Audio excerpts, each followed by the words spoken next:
تمكن المكتب المركزي للأبحاث القضائية على ضوء معلومات استخباراتية دقيقة وفرتها مصالح المديرية العامة لمراقبة التراب الوطني صباح اليوم الأربعاء من إحباط مخطط إرهابي بالغ الخطورة كان يستهدف المغرب بتكليف وتحريض مباشر من قيادي بارز في تنظيم داعش بمنطقة الساحل الإفريقي. وذكر بلاغ لقطب المديرية العامة للأمن الوطني ولمراقبة التراب الوطني أنه تم تنفيذ هذه العملية الأمنية بشكل متزامن في مدن العيون والدار البيضاء وفاس وتونات وطنجة وأزمور وجرسيف وولاد تايم وتامسنت بضواحي الرباط، وأسفرت عن توقيف 12 متطرفا تتراوح أعمارهم ما بين 18 و40 سنة بايعوا تنظيم داعش الإرهابي وانخرطوا في الإعداد والتنسيق لتنفيذ مشاريع إرهابية خطيرة.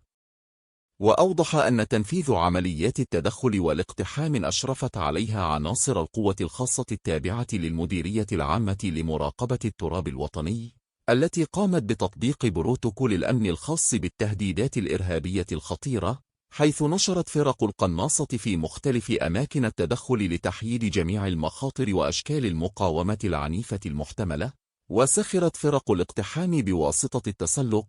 كما استعانت بتقني الكشف عن المتفجرات وفرق الكلاب المدربة للشرطة المتخصصة في مسح وتمشيط مسارح الجريمة التي يشتبه في احتوائها على مواد ناسفة وأجسام متفجرة.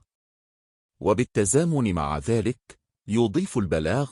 قامت شرطيات وشرطيين من المكتب المركزي للأبحاث القضائية بإجلاء سكان الشقق القريبة من أماكن التدخل ضمانا لسلامتهم وتوطيدا لأمنهم، وذلك كإجراء وقائي لتفادي كل المخاطر والتهديدات التي قد تحدق بهم. كما استخدمت عناصر القوة الخاصة في هذه التدخلات الأمنية المتزامنة القنابل الصوتية بشكل احترازي لمنع أعضاء هذه الخلية الإرهابية من القيام بأي شكل من أشكال المقاومة العنيفة أو عدم الامتثال الذي قد يهدد أمن وسلامة عناصر فريق التدخل.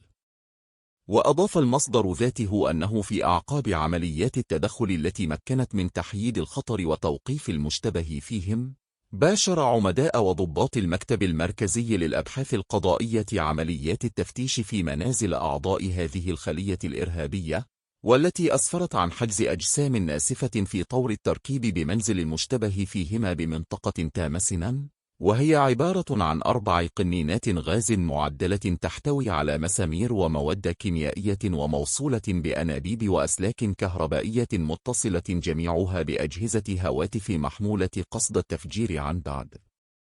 وتم العثور أيضا داخل منزل المشتبه فيهما بمنطقة تامسنا على عبوة مشبوهة عبارة عن طنجرة ضغط تحتوي على مسامير ومواد كيميائية تدخل في صناعة المتفجرات، فضلا عن عدد كبير من الأسلحة البيضاء من مختلف الأحجام ومبلغ مالي بالدولار الأمريكي وأكياس عديدة تضم مواد كيميائية مشبوهة.